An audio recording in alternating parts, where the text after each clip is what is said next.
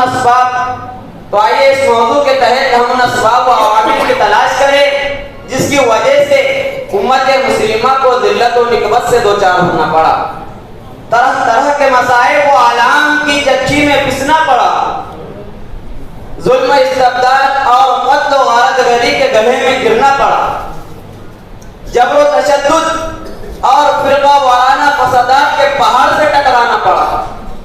آج ہم غور کریں کہ آخر وہ کون سی وجوہات ہے جس کی وجہ سے ہمارا اقتدار جاتا رہا، ہماری عزت جاتی رہی، ہمارا رعب و دبدبہ ختم ہو گیا، ہم حاکم سے محکوم بن گئے، آقا سے غلام بن گئے اور غالب سے ہم کو مغلوب بننا پڑا۔ قرآن مقدس میں اللہ تبارک و تعالیٰ نے مسلمانوں سے عزت و شرافت کا وعدہ فرمایا ہے، ارشاد فرمایا وَلَا تَهِنُوا وَلَا تَحْزَنُوا وَأَنْتُمُ الْأَعْلَوْنَ إِن كُنتُم مُؤْمِنِينَ کہ اے مسلمانوں پست ہمت مت بنو اور غمگین مت ہو، تم ہی سر بلند رہو گے، لیکن شرط یہ ہے کہ تم مومن کامل بن جاؤ۔ ایسے ضعیف الایمان مومن بننے سے کام نہیں چلے گا، بلکہ اپنے آپ کو بلند بالا پہاڑ کی طرح ٹھوس بنانا ہوگا، اپنے اندر ایمان کی حلاوت و چاشنی اور مٹھاس کو پیدا کرنا ہوگا، تب جا کر تمہیں شرافت و عزت حاصل ہوگی، سربلندی و کامیابی حاصل ہوگی، شان و شوکت نصیب ہوگی، اور زمانے میں تم جدھر جاؤ گے کامیابی و کامرانی تمہارے قدم چومیں گی۔ حضرات، اللہ تبارک و تعالیٰ کے وعدے کے مطابق پھر آج کیا وجہ ہے کہ مسلمانوں کو عزت و شرافت حاصل نہیں، سیادت و قیادت حاصل نہیں، حکومت و جہاں کا منصب حاصل نہیں، امامت و سیاست حاصل نہیں؟ اس کا جواب یہ ہے کہ آج مسلمان نہ رہے، آج مسلمان اپنے مسلمان ہونے کا جھوٹا دعویٰ کرتے ہیں، قوانین اسلام سے منہ موڑ کر، اسلام کے اصولوں کو توڑ کر پھر اپنے آپ کو مسلمان پیش کرتے ہیں۔ آج مسلمان اسلام کے تمام زیوروں سے عاری و خالی ہو کر قعر مذلت کی سزا بھگت رہے ہیں، قرآن کو بالائے طاق رکھ کر ذلت و رسوائی کی زنجیر میں جکڑے ہوئے ہیں، سنت نبوی سے منہ موڑ کر در در کی ٹھوکریں کھاتے پھر رہے ہیں۔ ایک در کو اس نے اگر ٹھکرا دیا تو آج سارے دروں سے انہیں ٹھکرایا جا رہا ہے۔ ایک خدا کی چوکھٹ سے اس نے روح گردانی کر دی تو آج تمام مخلوق خدا کے سامنے ہاتھ پھیلا رہے ہیں۔ ایک خدا کے روٹنے سے ساری دنیا ان سے روٹ گئی ہے۔ اگر آج پورے ہندوستان کا جائزہ لیا جائے تو ہندوستان کے گوشے گوشے میں مسلمانوں کا ظالمانہ قتل عام ہو رہا ہے، غارت گری، لوٹ مار، فتنہ و فساد کا لاوا پوری طرح پھوٹ چکا ہے۔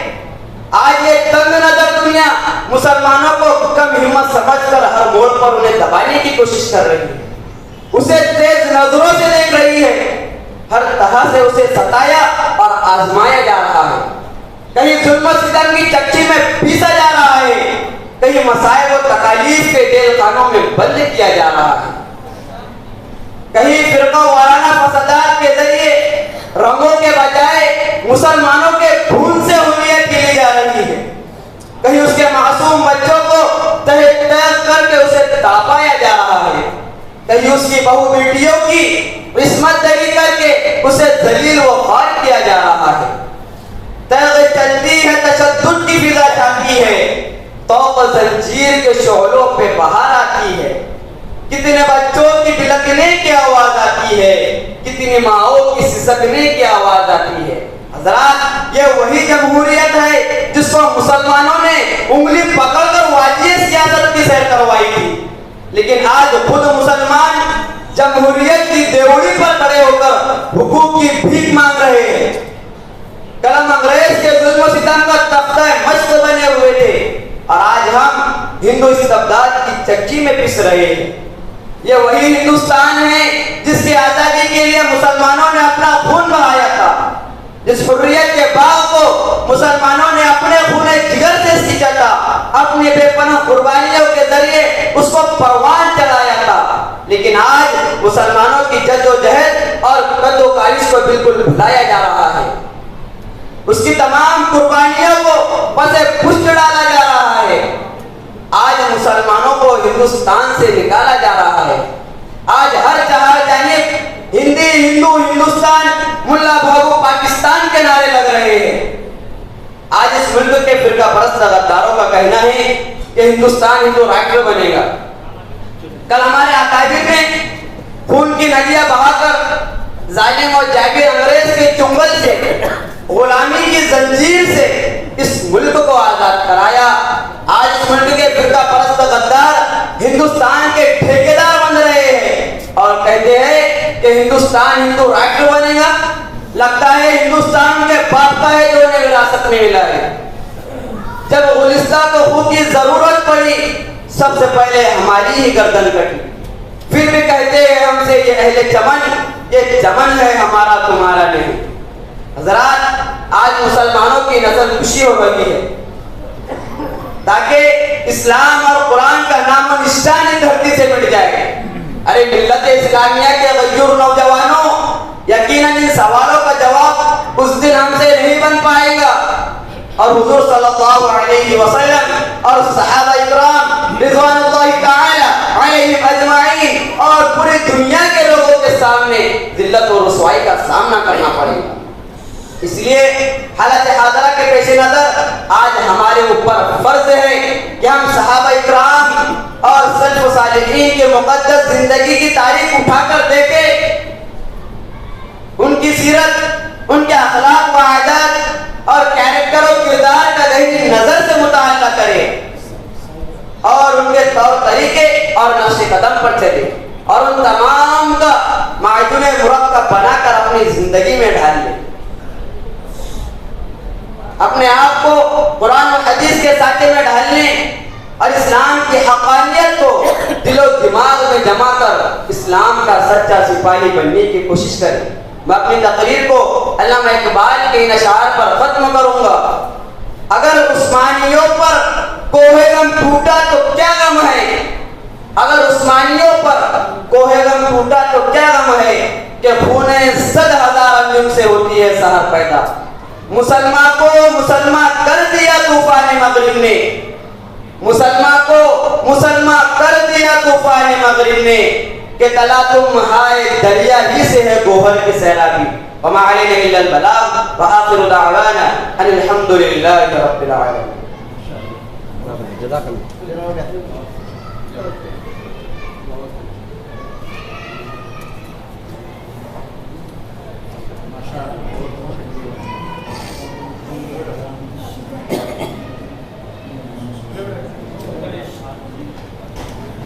محترم حاضرین جلسہ، چند ایک باتوں سے میں آپ کو آگاہ کرتے چلوں کہ ابھی ہم نے طلباء کرام کا تعلیمی مظاہرہ الحمدللہ مکمل طور پر سماعت فرمایا ہے، اللہ آپ کو بہترین جزا عطا فرمائے۔ لیکن جلسے کی اور اجتماع کی اہم کڑی ابھی باقی ہے۔ ابھی 8:30 بجے انشاءاللہ عشاء کی جماعت ہوگی، اس کے بعد فوراً بقیہ نماز کے فوراً بعد